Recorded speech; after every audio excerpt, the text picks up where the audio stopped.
I was elbow-deep in dish soap when I heard my mother rehearsing how she'd humiliate me in front of the entire family tomorrow. Her laugh echoed down the hallway. My father chuckled. My brother Derek added a suggestion, something about my sad little life. I didn't storm in, didn't cry, didn't even stop washing dishes. I just dried my hands, smiled at my reflection in the window, and decided that this Christmas, I'd finally give them the gift they deserved. Eviction papers. Turns out, when you've been living rent-free in your daughter's house for 3 years while treating her like the family punchline, eventually the punchline learns to read a lease agreement. You are welcome. If this is your first time here, please do well to like, comment, and subscribe so you'll become part of this great family. Let's dive in. I always arrived early to family events because that's what invisible daughters do. Christmas Eve at my parents' house. My house, technically, though no one seemed to remember that detail, started the same way it had for the past 3 years. I let myself in through the side door, hung my coat on the hook by the basement stairs, never the front closet, that was for real guests, and headed straight to the kitchen. Mom was arranging Derek's accomplishments on the mantel. Again, his MBA diploma, his promotion announcement, the professional photo from his destination wedding that cost more than my car. My brother smiled down from every surface like a magazine ad for son parents actually wanted. My college degree was in a drawer somewhere. Maybe the attic. Oh good, you're here, Mom said without turning around. Can you start on the dishes? I'm behind schedule. Not Merry Christmas, Ruth. Not, how was your drive? Just an assignment. Sure, Mom. Derek breezed in 20 minutes later, late, loud, and immediately the center of attention. Dad appeared from his office to clap him on the back. Mom abandoned her mantel shrine to pour him coffee. I scrubbed a casserole dish that had been soaking since Thanksgiving. Ruth, honey, when you're done, can you run to the store? Mom called over Derek's story about his latest client. I forgot cranberries. Of course. I was drying my hands when I heard it. The den door was half open. I'd walked past it twice already, but this time, voices drifted out. Familiar voices. Laughing. And then we'll get to Ruth, Mom was saying, her tone dripping with theatrical anticipation. I froze in the hallway.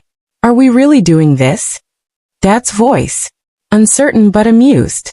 Oh come on, Mom said. It's all in good fun. Besides, she needs to learn to laugh at herself. She takes everything so seriously. Derek's laugh. Okay, so I'll lead with the apartment joke. Ruth still renting that cozy shoebox at 32. Perfect, Mom interrupted. And I'll follow with the dating one. We've stopped asking about boyfriends. At this point, we'd settle for a houseplant she hasn't killed. More laughter. My hand was still on the dish towel. My feet were rooted to the hallway floor. Should we really though? Dad again, playing the part of the concerned parent he'd never actually been. David, it's a roast. Everybody gets one. It's tradition. Mom's voice hardened slightly. And honestly, maybe it'll motivate her. She's been coasting for years. Someone needs to light a fire under her. What about the job thing? Derek asked. Can I mention she's still in the same position she started in? Yes. Oh, that's good. While some of us are climbing ladders, Ruth's clearly found a nice comfortable step to sit on. They erupted in laughter again. I stood there in the hallway of the house my grandmother left to me. The house where I was about to be publicly humiliated for the crime of existing differently than they'd planned. And something inside me went very, very quiet. Not sad. Not angry. Quiet. I walked back to the kitchen, finished the dishes, dried them, put them away. When Mom emerged from the den 20 minutes later, script rehearsed and smile ready, I was wiping down the counters. All set? I asked. Yes. Oh Ruth, you're such a help. She squeezed my shoulder. What would I do without you? I smiled. I guess we'll never have to find out. Her face brightened. Exactly. You're always so dependable. Dependable. Translation, predictable. Controllable. Safe to mock because I'd never push back. Need me to get those cranberries? I asked. Would you? You're a lifesaver. I grabbed my keys, drove to the store, bought the cranberries, and on the way back, I made a detour. My apartment, my sad little shoebox, was exactly 12 minutes from their house. I pulled into my parking spot, went inside and opened the fireproof safe in my bedroom closet. Inside was a metal document box. I'd received it 3 years ago from my grandmother's estate attorney. Important papers, he'd said. Your grandmother wanted you to have these when the time was right. I'd glanced through them once. Legal jargon, property deeds, stuff I didn't understand and figured I'd deal with later. Later was now. I sat on my bed and opened the box. The first document was the deed to my parents' house, transferred to my name per my grandmother's will. Settled estate. Legal and binding. The second was a lease agreement, signed by my parents. Tenant, David and Patricia Armstrong. Landlord, Ruth Armstrong. Monthly rent, $2,400. I flipped to the payment history page. It was blank. Not late. Not partial.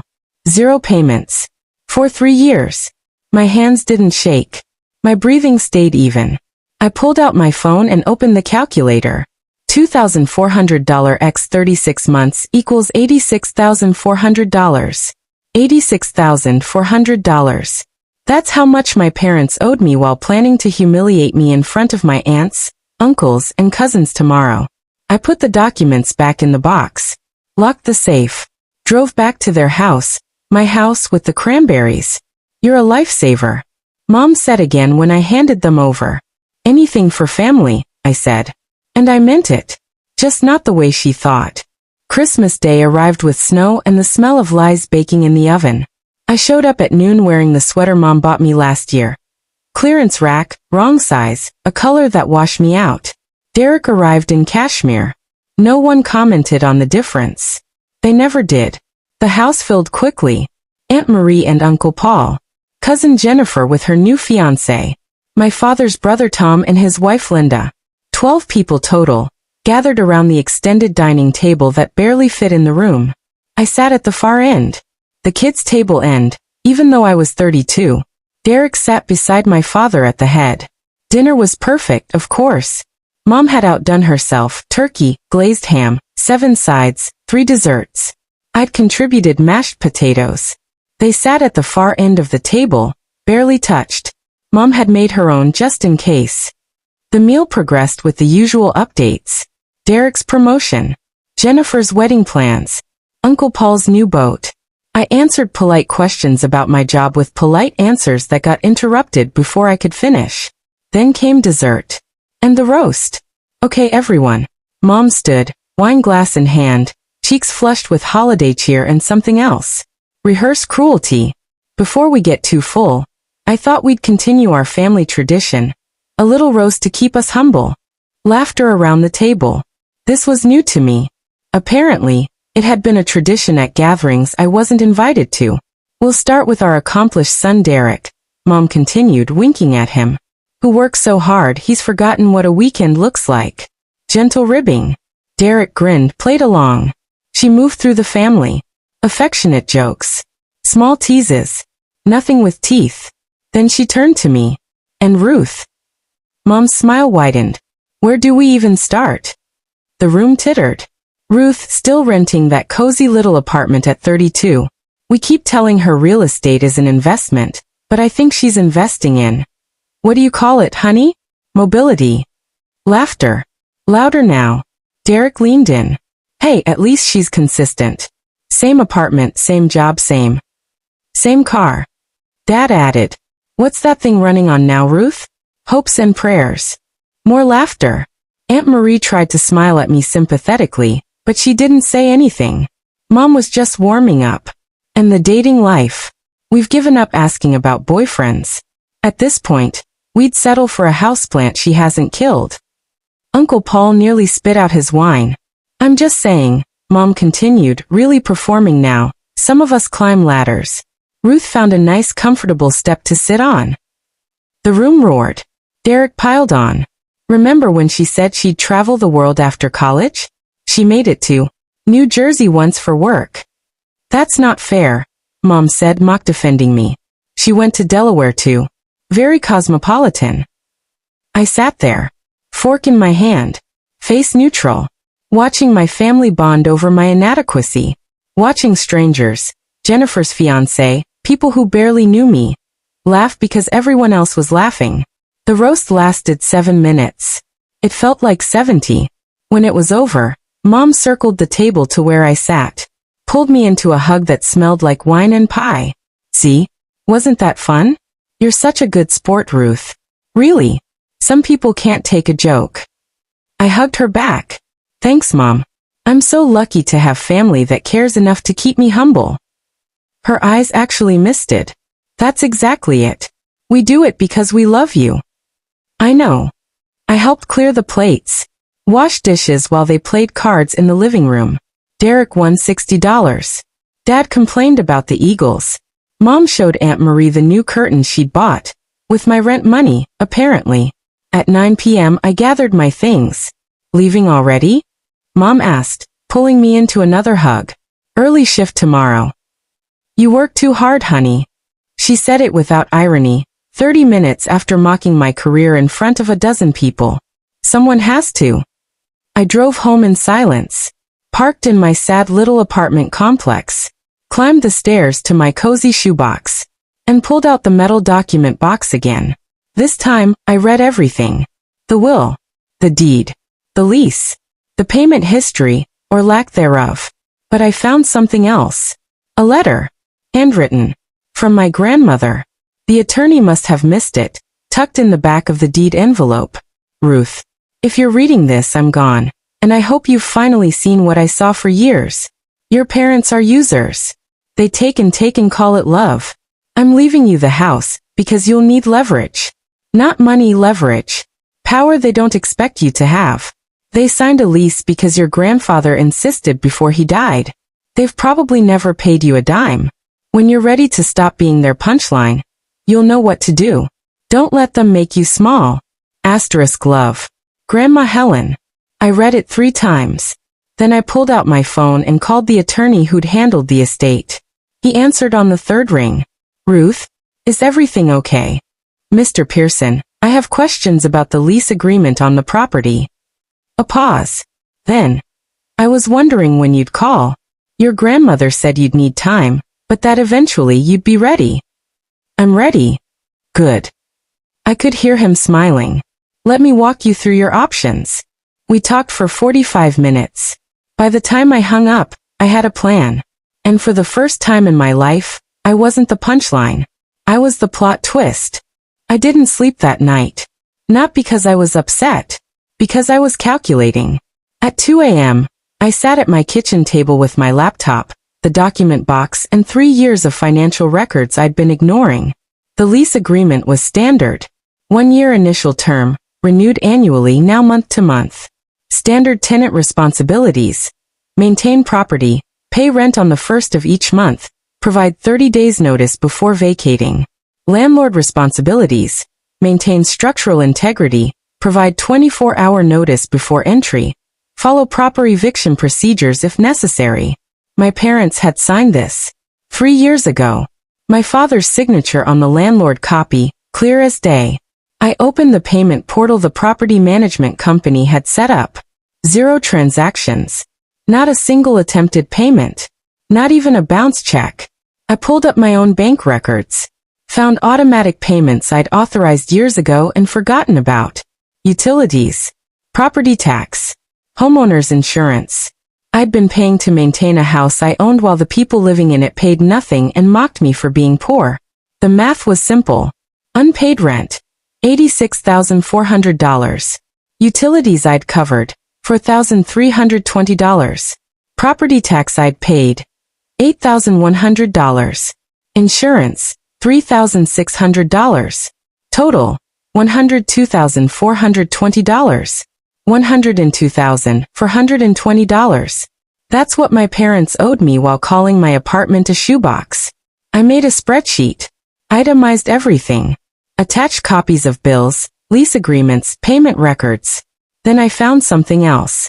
My grandmother's estate had included a small property management fund, $15,000 set aside specifically for enforcement of lease terms and legal fees if necessary. Grandma had known. She'd known exactly what would happen and left me the ammunition to fight back. At 6 a.m., I called Mr. Pearson again. I need to enforce the lease, I said. What are my options? Legally, you can demand immediate payment of all back rent, or you can file for eviction based on non-payment. Given the amount owed, you have an airtight case. How long would eviction take? In this state, with this much documented non-payment, you could file today, and they'd have 30 days to vacate or pay. If they fight it, maybe 60 days total, but no judge would side with them. What if I don't want to evict them? What if I just want them to pay? Mr. Pearson was quiet for a moment. Then you send a formal demand letter. Certified mail. Itemized list of what's owed, deadline for payment, consequences for non-compliance. It's the professional approach. And if they ignore it, then you file. But Ruth, I have to ask, are you sure you want to do this? This will change your relationship with your parents permanently. I thought about Christmas dinner, my mother's performance, the way the whole room laughed. Mr. Pearson, I think my relationship with my parents is exactly what it's always been. I'm just finally seeing it clearly. Then let's draft that letter. By noon, I had a plan. By 3 p.m., I had a professionally drafted demand letter ready to send. But I didn't send it. Not yet. I needed to see them first. Needed to look them in the eye knowing what I knew. Needed to see if they'd slip, if they'd acknowledge the house was mine, if they'd show even a flicker of awareness that they'd been stealing from me. I texted Mom. Can I come by tomorrow? Want to drop off a thank you gift for hosting. Her response was immediate. Of course, honey. Come for lunch. The next day, I arrived at noon with a gift bag. Inside, fancy coffee beans and a picture frame. Mom hugged me at the door. You didn't have to do this. I wanted to. You've been so generous, letting me be part of the family. Something flickered across her face. Guilt. No. Satisfaction. You're always part of the family, Ruth. We sat in the living room with the furniture I technically owned, in the house I technically owned, having coffee I technically paid for with the rent money they weren't paying. I sipped my coffee, smiled. Mom, I've been thinking about my finances. Trying to be more responsible, you know? That's wonderful, honey. And I was going through my paperwork, and I realized something weird. Her hand paused on her mug. Oh, I inherited this house. From Grandma. Silence. Well, yes, technically, Mom said carefully. But it's still the family home. Your grandmother wanted us to stay here. Right. But there was a lease agreement. Did you and Dad ever? I mean, how does that work exactly? Mom's smile tightened. We've been meaning to talk to you about that. Have you? It's just been so busy, and honestly, Ruth, we didn't want to burden you with logistics. You have enough on your plate. I nodded slowly. So you haven't been paying rent. It's a family arrangement. Dad's voice came from the hallway. He'd been listening. We take care of the house, you own it. It works out. Does it? Ruth, you're not seriously going to nickel and dime your own parents. Mom's voice shifted. Less warm now. More firm. I'm not nickel and diming anyone. I'm trying to understand the arrangement Grandma set up. Your grandmother was confused at the end, Dad said, sitting down heavily. That lease was just a formality. She didn't actually expect us to pay you. Did she tell you that? Silence. Because she left me a letter, I said quietly, explaining exactly what she expected.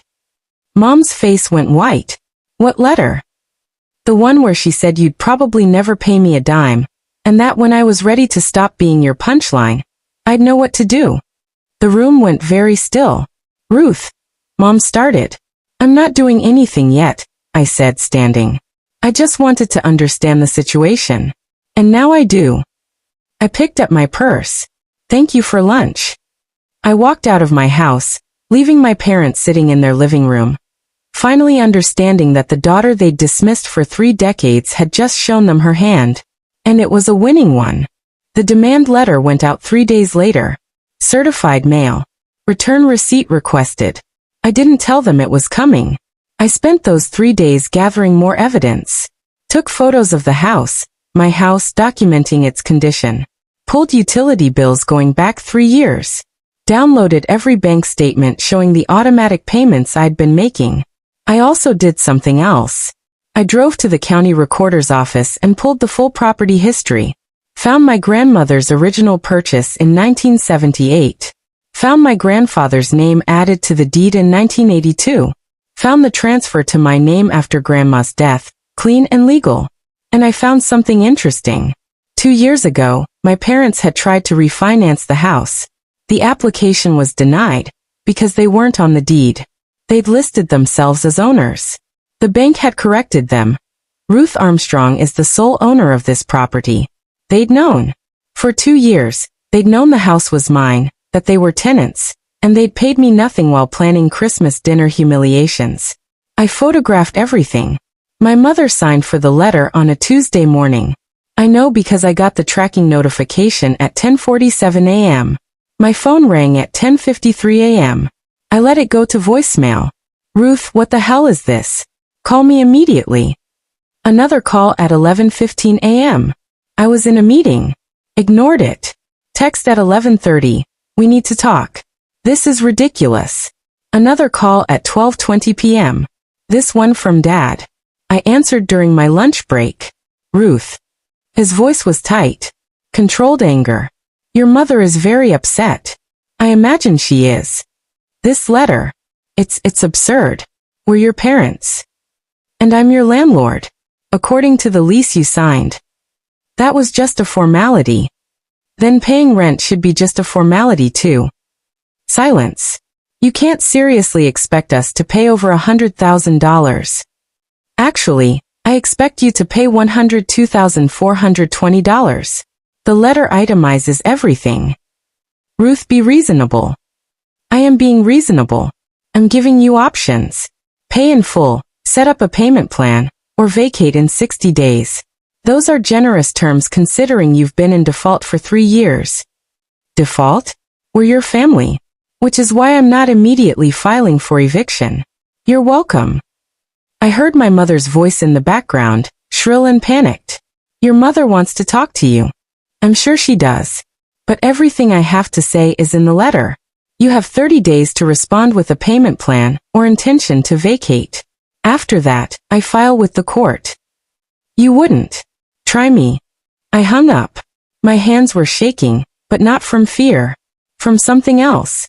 Something that felt like power. The next family event was New Year's Day brunch at Aunt Marie's. I wasn't planning to go. My mother called 4 times to make sure I'd be there.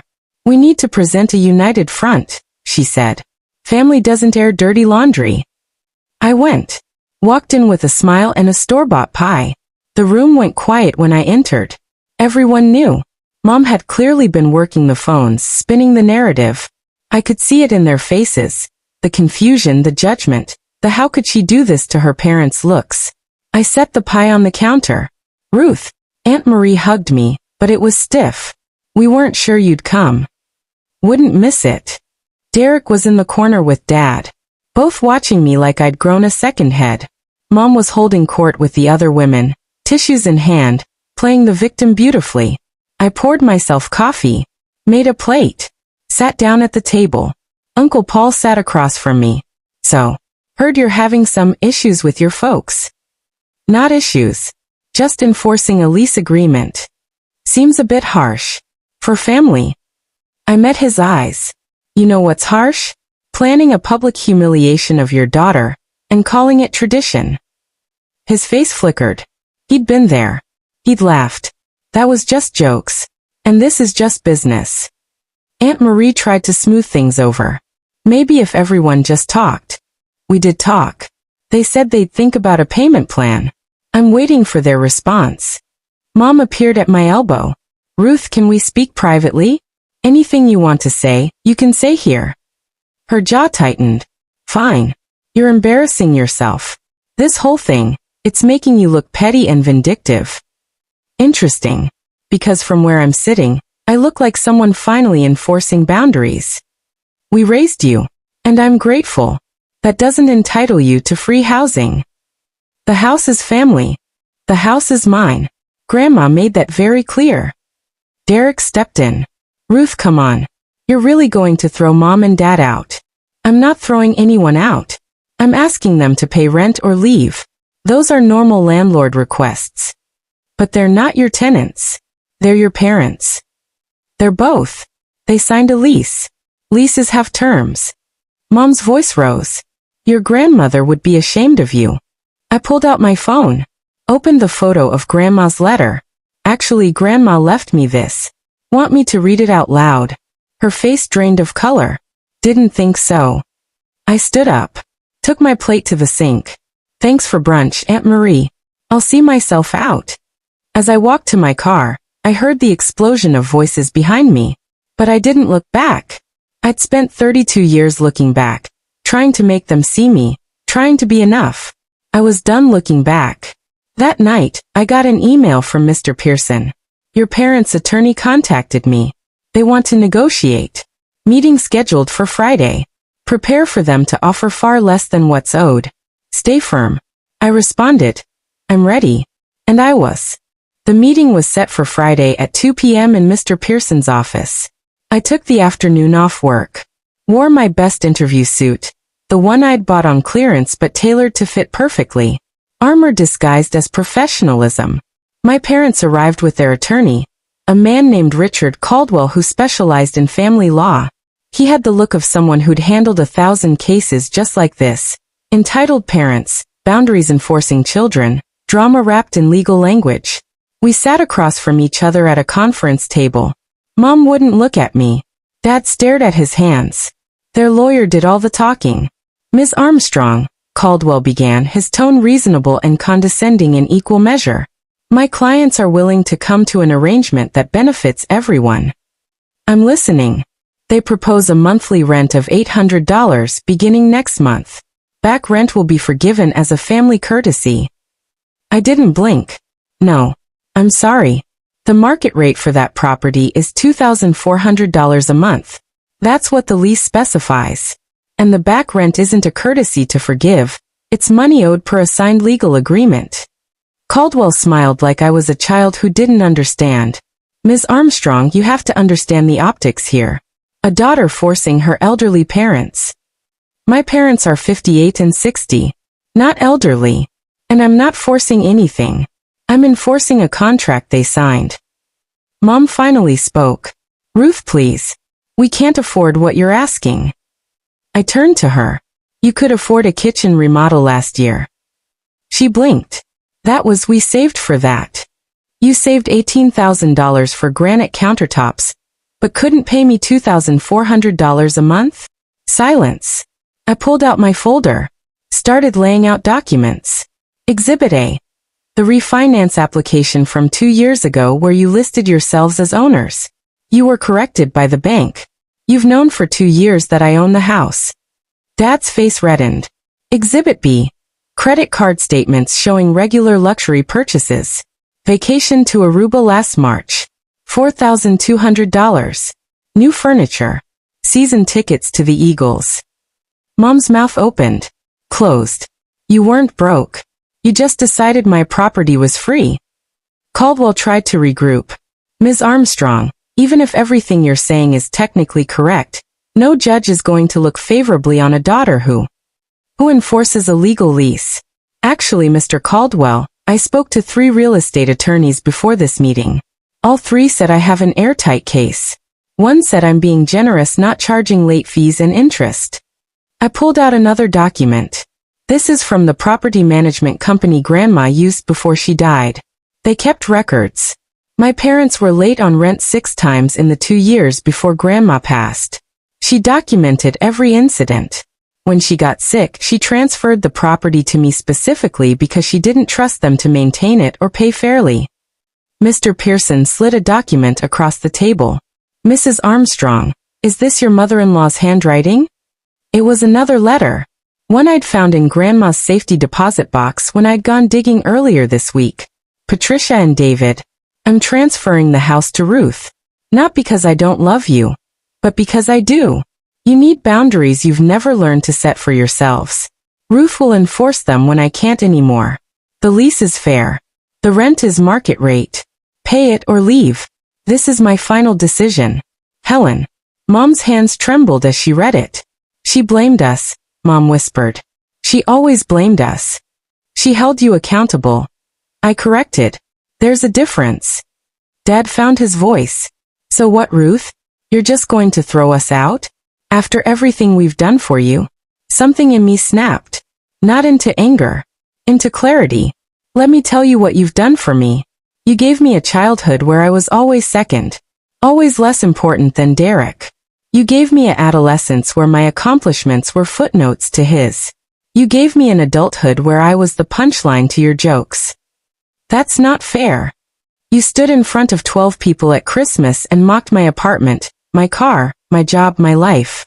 You rehearsed it. You planned it. You performed it like a show. Mom's tears started. The weapon she always used.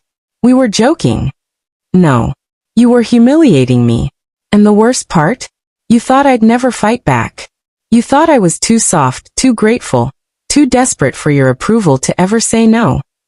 I stood up. Here's my final offer. You pay $2,000 a month going forward. You pay back rent in installments, $500 a month until the $102,420 is cleared. That's 17 years of payments. You'll be in your 70s when you're done. Or you move out by March 1st and we're done. You can't just. Yes, I can. I'm the homeowner. You're the tenants in default. Those are your options. Caldwell tried one more time. Ms. Armstrong, I strongly advise you to reconsider. And I strongly advise you to tell your clients that if they refuse both options, I file for eviction on Monday and sue for back rent in civil court. They'll lose, they'll owe court costs, and their credit will be destroyed. I gathered my documents. You have until Sunday to decide. Mr. Pearson has my number. I walked out of that conference room with my head high. Behind me, I heard my mother sobbing. My father shouting. Their lawyer trying to calm them. I kept walking. That night, I couldn't sleep again. Not from guilt. From something else. I pulled out the last document I'd found in Grandma's things. Her journal from the final year of her life. Most of it was mundane, doctor's appointments, grocery lists, notes about her garden. But there were entries about me. Ruth came by today. Helped me with the yard work. Patricia didn't even call. I see the way they treat her. Like she's an obligation, not a gift. I need to protect her. The house will be her safety net. Another entry months later. Ruth brought me flowers. Spent 3 hours just talking. She has no idea how special she is. Her parents have convinced her she's ordinary. She's anything but. And the last entry, a week before she died. I'm leaving Ruth the house. Patricia will be furious. David will think I'm being cruel. But someone has to teach them that love isn't supposed to hurt. If Ruth ever finds the courage to enforce the lease, she'll have won something they could never take from her, her self-respect. I just hope she finds it before they break her completely. I closed the journal. And I cried. Not for what I'd lost. For what Grandma had given me when I needed it most. A way out. Sunday came and went. No call. No email. No decision. Monday morning, I sent Mr. Pearson the go-ahead. By Monday afternoon, eviction papers were filed. By Tuesday my phone exploded. But not from my parents. From Aunt Claire, my father's sister, the one I barely knew. The one who'd been cut off from the family 10 years ago for reasons no one ever fully explained. She called at 9 a.m. Ruth, this is your Aunt Claire. I know we haven't spoken in years, but I heard what's happening. Can we talk? I almost hung up. Almost assumed she was calling to lecture me. To tell me I was tearing the family apart. But something in her voice stopped me. Okay. Not on the phone. Can you meet me for coffee? Today. We met at a cafe halfway between our cities. Claire was older than I remembered, gray streaking her dark hair, lines around her eyes. But her gaze was sharp, assessing. She hugged me when I arrived. A real hug. The kind I hadn't gotten from my own mother in years. Thank you for coming, she said as we sat down. I wasn't sure you would. Why wouldn't I? Because I'm sure your parents have told you I'm difficult. Dramatic. The black sheep who caused problems and got herself exiled. I said nothing. That was exactly what they'd said. Claire smiled sadly. I was wondering. Here's what really happened. She pulled out her phone, showed me photos. This was my house. The one I bought in 2012. Your parents asked to stay with me temporarily, while they looked for a place after selling their old house. 6 months, they said. She scrolled to another photo. They stayed for 3 years. Never paid rent. Never contributed to utilities.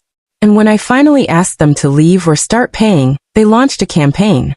Told the whole family I was greedy, that I was charging my own brother rent, that I was tearing the family apart. My chest tightened. Your Uncle Tom believed them. Your grandparents believed them. Well, your grandfather did. Your grandmother never quite bought it, but she didn't intervene. And I was pushed out. Haven't been to a family event in 10 years. She looked at me directly. They do this, Ruth. They find someone generous, someone who won't say no, and they bleed them dry. Then they paint themselves as victims when someone finally sets a boundary.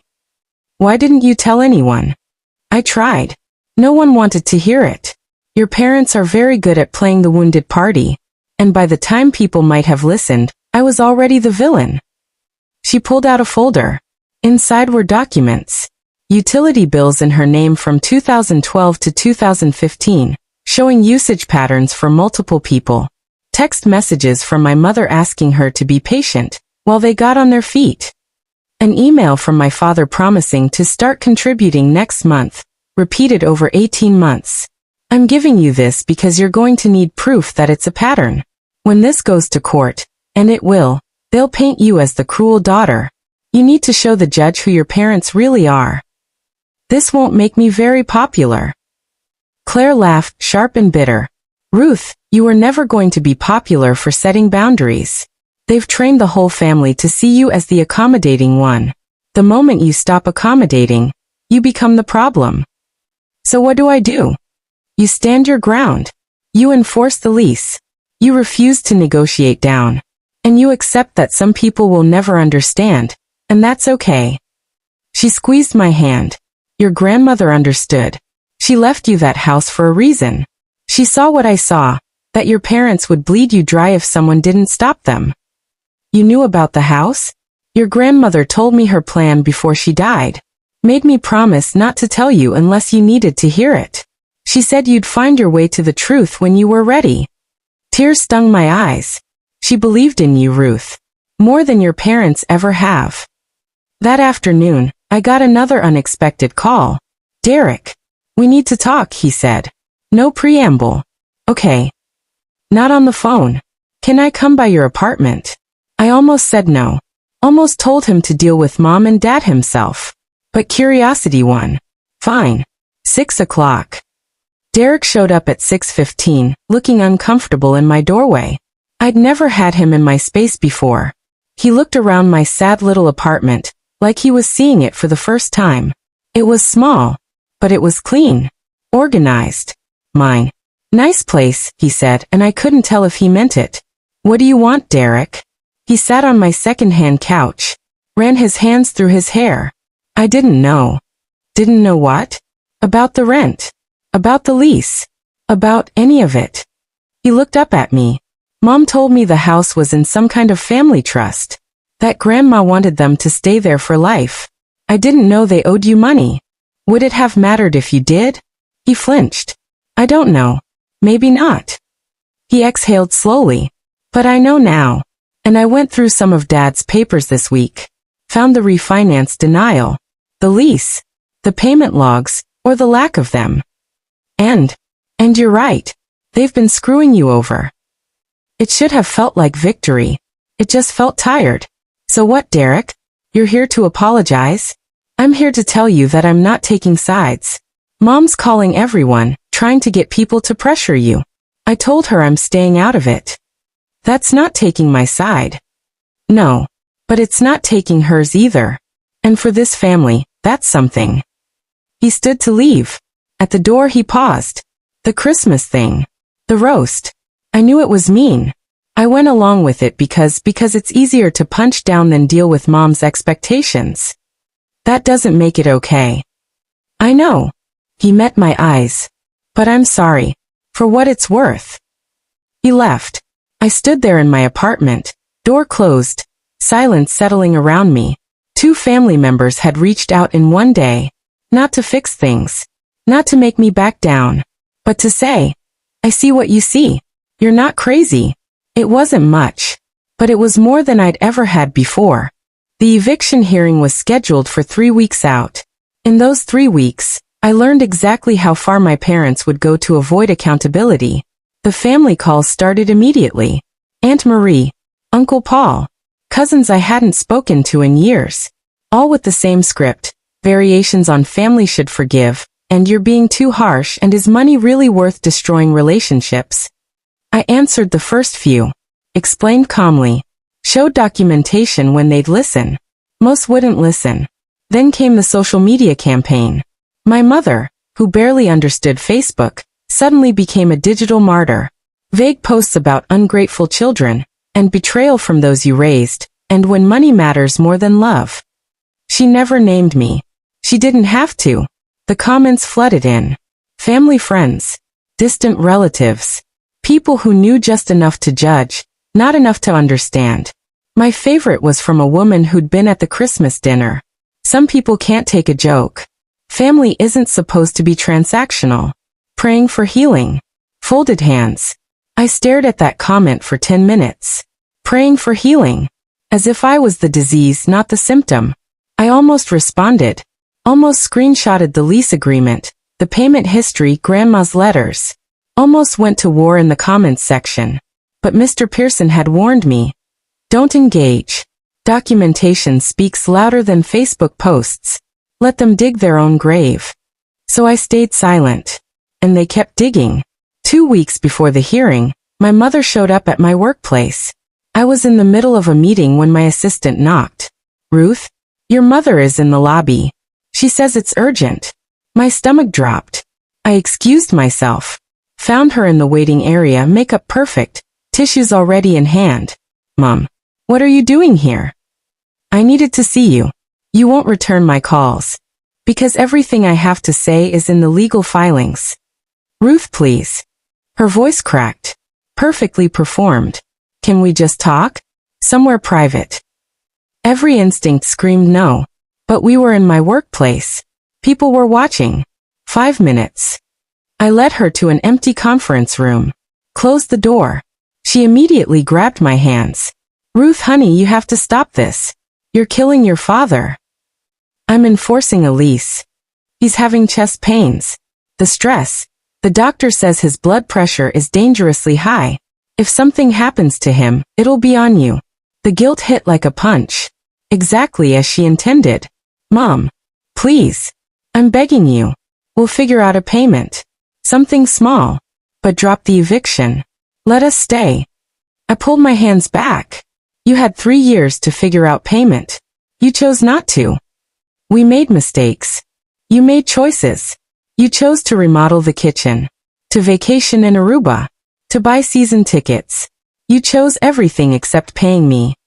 Because we didn't think you'd actually. She stopped. Recalibrate it. We're family. We didn't think it would come to this. You didn't think I'd enforce boundaries. That's not what I said. But it's what you meant. I stood. I have to get back to work. Ruth, if you do this, you'll regret it. You'll destroy this family. I opened the door. I'm not destroying anything, Mom. I'm just refusing to be destroyed. She left crying. Loudly. Making sure my coworkers saw. By the afternoon, 3 people had asked if I was okay. By evening, I was sure the whole office knew my mother had shown up sobbing. Professional. That's what I'd always been. And she'd weaponized even that. 1 week before the hearing, Derek called again. Mom's planning something. What? I don't know exactly. But she's been on the phone with lawyers. Not Caldwell, someone else. And she's been going through old photos. Photos? From when you were a kid. I think she's building some kind of narrative. Like you had a troubled childhood or something. I don't know, Ruth. I just thought you should know. After we hung up, I sat in the dark of my apartment. A troubled childhood. She was going to paint me as damaged. Unstable. Someone with a vendetta. Rewrite history the way she'd rewritten everything else. I pulled out my phone. Called Mr. Pearson. They're going to attack my character. I expected that. Do you have anything they can use? Anything that might make you look vindictive? I thought about it. No. I've been quiet. My whole life. Good. Then let them try. Judges see through character assassination, especially when the facts are this clear. But what if, Ruth? His voice was firm. You have the deed. You have the lease. You have 3 years of documented non-payment. You have your grandmother's letters. You have witness statements from your aunt. The facts are on your side. Facts don't always win. No. But they usually do. That night, I couldn't sleep. I kept thinking about my father's chest pains. My mother's tears. The family I'd never see again once this was over. I thought about the alternative. Backing down, accepting some token payment, letting them stay. Being the good daughter again. It would be easier. God, it would be so much easier. I opened my laptop. Stared at Mr. Pearson's email with the court filing. One click and I could withdraw it. One call, and I could tell them I'd changed my mind. One moment of weakness and everything would go back to normal. Except normal was them stealing from me. Normal was them humiliating me. Normal was me disappearing so they could be comfortable. I closed the laptop, crawled into bed, and chose myself. Even though it felt like choosing loneliness. Even though it felt like proving them right, that I was cold, unforgiving, incapable of love. Even though every fiber of my conditioning screamed that good daughters don't do this. I chose myself. Because someone had to. The night before the hearing, my mother sent one final text. I forgive you for what you're doing. I know you're hurting, and this is how you're expressing it. When you're ready to apologize and make this right, we'll be here. We love you. Even when you don't love yourself. I read it 5 times. The masterclass of manipulation. I forgive you for enforcing a contract. You're hurting, not rightfully angry. When you're ready to apologize for their theft. We love you, but only when you're compliant. I didn't respond. I turned off my phone. And I prepared for war. The courtroom was smaller than I expected. My parents sat with their lawyer, dressed like they were attending church. Mom's eyes were red-rimmed. Dad looked frail in a way I'd never seen before. Performative fragility. Their final card. The judge was a woman in her 60s with sharp eyes and no patience for theatrics. Caldwell presented their case. Financial hardship. Family home for decades. Heartbroken elderly parents being displaced by their own daughter. He showed photos of me as a child. Happy family moments. This is the daughter they raised. Then Mr. Pearson stood. Your Honor, the plaintiff owns the property outright. The defendants signed a lease agreeing to pay $2,400 monthly. They've paid $0 in 36 months. This isn't a family dispute. It's a tenant refusing to honor a legal contract. He presented the lease, the payment history, the refinance application proving they knew I owned the property, Grandma's letters. Finally, Aunt Claire's documents showing the pattern.